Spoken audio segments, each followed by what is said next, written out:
crossover is back, and look who's here live and direct. We are back. We're coming at you guys from the Beyond the Locker Room Studios, live and direct tonight. The locker room yeah, otherwise known as my house in this case.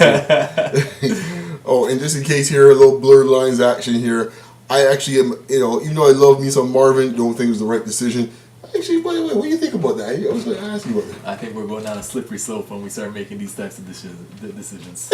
Yeah, I agree. It's a slippery slope. Exactly. I love the Marvin, but I had to go and take back my initial thoughts about it when I started really doing some research on it. But anyways, enough of the blurred lines. We can get between the lines right now. Between the lines. Discuss this week in the NBA.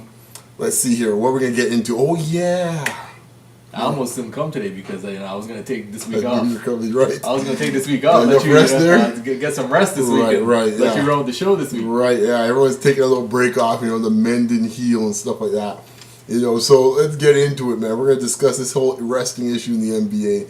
It's becoming quite the topic. It's been building for about a couple of years now, and different stories are pushing it to the forefront. We've had some discussion about the scheduling. Has been changed. Of course, Popovich, being Popovich, has to be contrarian. Yep. So, he doesn't like it, even though he's doing it for the last 2-3 years. But now everyone else is starting to do it now. And this now will make it even more advantageous to do so. Exactly. He's now all upset about it. So it's really about competitive advantage, what has him upset. But we heard about the scheduling. We heard it now with different injuries, the players, a rash of different injuries. So different things are happening around the league and stuff like that. And of course, the other reasons for resting as well too, is positioning in the playoffs. Exactly. Or tanking, the other possibility. Well, we were just discussing that off camera. Exactly. This week the Denver Nuggets, these guys announced that they're resting 3 starters this week against their will. Right. Gallinari, Fareed, and Ty Lawson.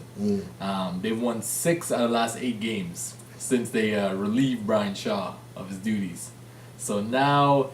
This is just it's intentional at this point, obviously. Right. They're looking for to get positioning in the draft. And that's where you put the integrity of the game into question when you start doing things like that. Yeah, I hear you. I guess my only thing I would push back on one thing is that this has been done in the past in so many different ways in so many different sports. Yes. Folks do it all the time. I mean, all of a sudden you'll see in baseball, all of a sudden a couple pitchers aren't playing anymore that you expect to play. Hockey, goaltenders just taking a rest, a night off. In basketball is I guess the newest frontier for this, but when you think about it, I think with the baseball, I think it's a longer season, so they can probably really. Away with it Let's think of it this way. Okay, I even get everyday players. Say in this case you're Derek Jeter or whoever, or any player that's a position player. I get you taking a day off, but you would see pitchers in this case that pitch every 5 days getting a day off. Or really, what you're doing the other 4 days. Very true. And usually, let's be honest, when you're marking the game, what are you marking in baseball? So-and-so pitcher versus so-and-so pitcher. True. It's tonight's thing. True. So now I got my ticket thinking if I count off the amount of days and say in this case here as a Blue Jays fan, I know the Yankees are coming to town. Yeah. And I wanted to find out, for example, back the day when Clemens was pitching, and I found out, Clemens is taking a rest in this case here, when I thought he should be playing on the Saturday of the 3 games here against the Blue Jays. It's the same thing happens in hockey too. I mean, you'll see goaltenders you expect to be playing, and all of a sudden it's a night of rest there in this case for Marc-Andre Fleury or whoever else it may be. But basketball, I guess because the impact of what one player can have. I think basketball is a sport where the star player really impacts the actual outcome of the game more so than the other major. Even though a pitcher and a goaltender in this case may have as much importance for their respective sports as a star basketball player. However, the one difference I would say with those guys and the basketball player is that the basketball player, the ancillary revenue from that star player is huge. Well, even going back to the 80s to the 90s, the NBA has always been a league where they market stars. Right. And it was never the Lakers, it was Bird and the Celtics. Right. Magic and the Lakers, Jordan and the Birds, Kobe and Shaq and so forth. Yeah, exactly. So when you base your whole league around this type of marketing and branding, and then teams now are starting to rest these guys more and more frequently, it's people are going to be upset because you're marketing stars, right? But when you go to get games like we were just talking about Golden Well, State. just dip in the Kerr thing for a second here. Yeah, so we'll dip into goal. So Golden State rested 4 of their starters the other night? I think 3 or 4, yeah. And we had there was some outcry from fans who came from I think South Dakota, right? So to see the game. 3 sets of fans in this case, I guess, emailed Steve Kerr. He didn't get a chance to respond to them, and they were upset in this case, as Ravi said, about the situation. And one family was from South Dakota, who don't get to see professional basketball that often decide to take the trip to Denver, I believe, and expect to see Steph Curry and Klay Thompson, all the boys, and exactly end up seeing a bunch of guys that might be in the D League. No, hey, I don't want to throw no shade in this case for any of the fellas that are playing that day, man. I'm sure you might end up being very, quality players in the league, but hey, I'm not thinking about these guys when I'm buying my ticket. right. So, so I think that obviously has now spurred this conversation on so much more. As I mentioned, scheduling discussions have been happening the last week or two. It might be a way, in this case, the league might want to throw a bone out to the players because they know that the collective bargaining agreement's coming soon. It's like, hey, maybe we'll give you scheduling. Look what we've done. Yeah. Now, don't take any money from us, but hey, we've given you scheduling. Look over here. Don't look over there. So I would not be surprised that you will start seeing basketball heading into July, I should say. Honestly, I don't mind it. I don't mind it either. I mean, I think it levels the playing field if you want to say that. Right. And I think I was reading back to Popovich. I think he's against it, obviously. Right. Mm-hmm. Because it takes away his advantage of what he's been doing for the past few years. But I think just like a few points, like with regards to the fans. The top 5, like in terms of average ticket price, are the Knicks, Lakers, Bulls, Clippers, and the Heat. Oh, okay. I had 4 of the 5 of them in my head, but I didn't think the Heat. Like average ticket price for a Knicks game is $123. Right. Lakers 102, and then the Bulls a little lower at 82. Clippers and Heat coming in at 78. Right. So if I'm a fan in these, not even these cities per se, but when these teams are visiting, right, and I mean you throw Cleveland in there, they weren't in the top 5, but obviously know who plays in Cleveland, right?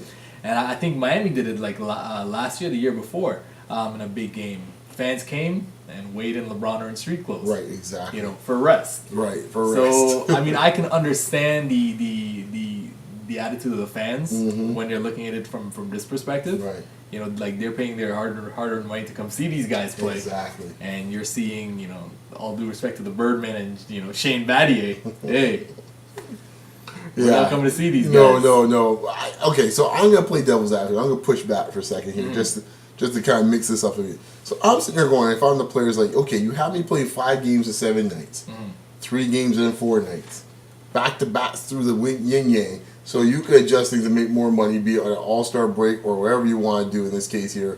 You have me running out to Europe to play games in this case, right? Even though, the league's getting, the league supposedly, what I heard today, the league's paying teams in this case to cover off their home game, which makes sense if you think about it.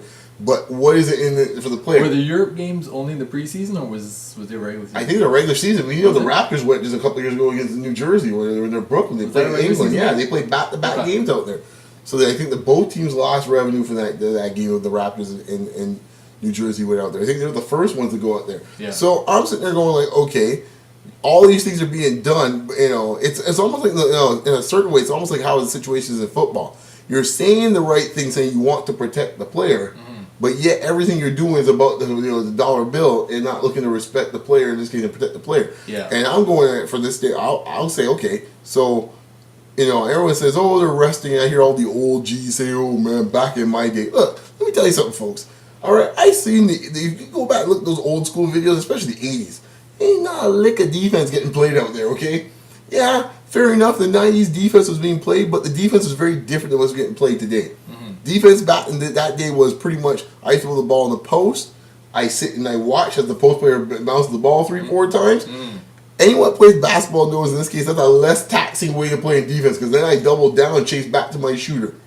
And I think these days this ball's being whipped around the perimeter left, right, and there. You better have your rotations tight. Yeah. Okay, and you were hustling all around the place. And the second part is that no one's talking about. Back in the day, we used to know notorious players that played not any defense. There's no repercussions to guys that played defense back in the day. Well, they were. I mean, you didn't have the exposure that you that's have what I'm now, saying. right? Dudes didn't get shamed into it, right? Because we know plenty of revolving doors that play in the NBA back then. They play no defense. I mean, just take a look at what happened to Harden last year. Mm-hmm. Memes were out on Harden across Twitter for his lack of defense. That would so he had to go in the lab in this case to get his defense sorted out. Yeah. Because he didn't want more memes on him in this case here. Mm-hmm. So defense has been put on at a different level than what it used to be. Yeah. So I think all these things have played into guys, and then throw in the guys' conditioning. You, of course, understand this component of it. Guys conditioning all year round. Guys are like Ferraris now. Back then, guys were like SUVs. They ran pretty well in this case here, but in this case, they can take a little nick and keep moving. These guys are fine-tuned machines. Any little nick, these dudes pretty much are out for a week.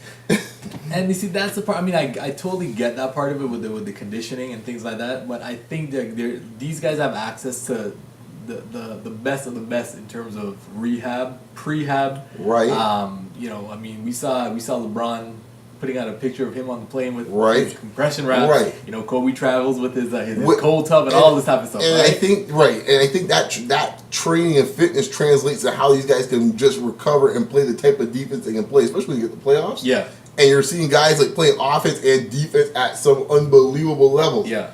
Okay. Now the part your point is the offseason, but what else are asking to do in the offseason? Well, a lot of these guys are taking it upon themselves to do their own thing in terms of playing. Right. I mean, like I like it. But what else they're doing though? The league's asked them, come play for Team USA. Well, come hang out here and play for Team USA. And if you don't, and you do it Blake Griffin or even KD, which hey, I ripped on KD at the time. I still rip on in this case here, but fair enough, it's his decision. He wants to do so. But we all go into him hard if they don't go and play for the team. Okay, Love was there what turned it down, and we get into these dudes hard if they don't play for the team. And everyone's like shaming them on Twitter, shaming them on Facebook, shaming them on the post, shaming them on the ESPN. I mean, I think it's split there. I definitely see that. I do see that part of it where guys like why don't you want to represent your country, and they play the patriotic card when it comes to it. But I think these guys have to start take a break from basketball. Take a break from training to a certain extent. Exactly. Because you have to realize, I mean... The body needs a rest, right? Exactly. Yeah. Aside from the body needs a rest, the Team USA stuff and everything else, all that is dependent on what you do throughout the season. Mm-hmm. And if you're not able to play and perform throughout the season, everything else, all the other, I guess you want to call peripheral opportunities, those will go away. Yeah. So you need a certain amount of, I call it prehab. True. You got to do the preventative measures, to really. I mean, what did Jordan do back in the day? Right. Jordan was on the golf course. Jordan did train during the off season as well too. Exactly. But Jordan didn't have to play for Team USA and do training camp for the USA. That was a full month of extra playing that he had to do in August. That is. Right. That is. And it's like every year or two, there's another one of these tournaments popping up. So it's not like Jordan ever had to worry about that. Yeah, and I think that too is an issue because like you said before it was just okay. The Olympics come, we know the guys are gonna be playing in the summer. Now it's like the now we got the World Championships. We got qualifiers for stuff. You got the Olympics still. You have all these different things popping up. There's like a tournament. It seems like every week. It seems like exactly. So. And to your point, I think some of the bigger stars, a lot of these guys. This is the dudes we're talking about. Who cares about player 8 on the bench? Exactly. I care if Terrence Ross is hurt. I hope Terrence Ross sit on the bench for about 6 months. To be quite honest with you, I didn't want him to be hurt, but if he can sit on the bench and eat popcorn and watch it with me, that'd be fine by me. Jeez, that dude, man. I always start with him anyway. We digress. But you get a Raptor rant out at some point. Yeah, I mean, there has to be a balance to it. I mean, one thing I don't agree with too. I mean, there was some talk about the league, expanding overseas, expanding into London, England. I mean, just like football, right? Yeah. So we're taking that trip. Exactly. I mean, I understand the need to want to grow the game globally. I mean, I think the game is growing globally. That's my point. That's exactly where I'm going with it. Like, you don't need to do anything else at this point to keep. I mean, the league is immensely popular. The greed is unreal. Like, I get they want to make money and gotta keep finding ways to get money, but like exactly. Really, I don't think you. I mean, if you want to do a preseason game or something like that overseas, that's fine. Do something like that. Right. But doing regular season games overseas. I'm not one for that. Well, maybe at NBA all. makes their own league in Europe in this case, and the best of that league ends up playing the champions in this league, in the NBA, you something could. like that. I mean, I don't know if they could get a quality enough player to go over there to play, but Yeah.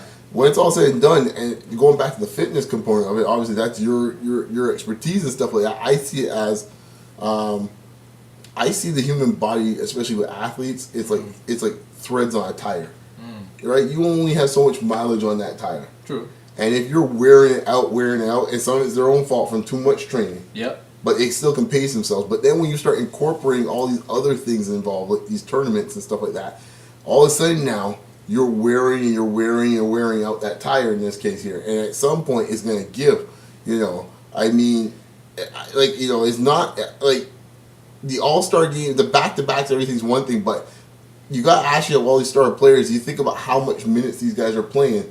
Not just in playoffs, but all these other tournaments. Is all the star guys are out there playing the Olympics. Dwight, Wade's always hurt. Your boy in this case here, the injury just didn't happen this year. The injury is bound to happen based on all the time they put in that KD. Which the irony was, this was the year where he was taking the time off because he didn't want to play because he didn't want to get hurt. That's the sad irony about it. He didn't want to get hurt. He's had the most injury-prone season his entire career. But so I don't know if that's some karma, wherever you believe in, but I think it's definitely it's a balance between the league and the players in terms of things. I mean, the league has to look at some of the games. So I mean, they extended the All-Star break to a full week now, so which kind of crams the games, a bit closer together. Right. I'm with you. I don't mind if the league, if the season or the playoffs extend into to June or even early July. Right. That's totally fine. I mean, I don't have any issue with that really. But on the players, on the other hand, too. Their off-season activities, they have to monitor that stuff, right? And it's for some the bigger name guys, the Durant's obviously, the LeBrons. I mean, okay, if it's the actual Olympics, I get it. It's the FIBA tournament at this point. What is that doing for your legacy or your and I look at that as if a Klay Thompson wants to go play in it, I mean, he's a younger dude to a certain extent. Right. He still has miles. Yeah. He still has thread on that tire to burn. So he, the younger guys can probably more so look at that. The more established guys, really in the middle towards the end of the career, they may want to hold off on that. Okay, well, we'll leave it on that note, man. You guys tell us your comments. Give us your comments below. As always, subscribe above.